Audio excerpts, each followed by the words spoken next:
your son and your daughter who's in church in this world is wrestling with a pseudo theology that suggests if you celebrate Halloween, you're practicing witchcraft. But you're not. You're combating witchcraft. Because November 1st is All Saints' Day. The eve is to mess up the Saints' Day. So what we're doing is celebrating the harvest of all saints. I don't have time. I can't give you part two. I just have to quit. So here we are right now, your sons, your grandchildren, worried about your neighbors, dressing up like demons and devils. No, he dressed up like a superhero. That's Shaft.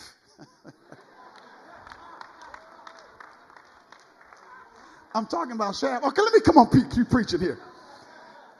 They're dressing up like positive characters. And they're coming to church, and we're actually giving them a harvest. That's never discussed because the only perception we have of Halloween is the American 19th century. But in the 1800s, the purpose of Halloween was, hey man, let's get together, let's have a good party and celebrate because we're in the harvest. That's what it was really about.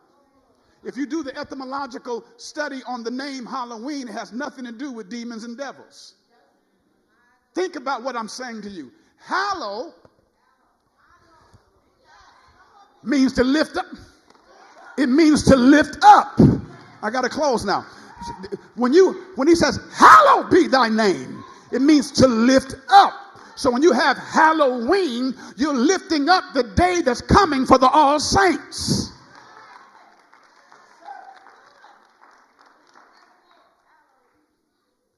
But don't be tricked by the treats.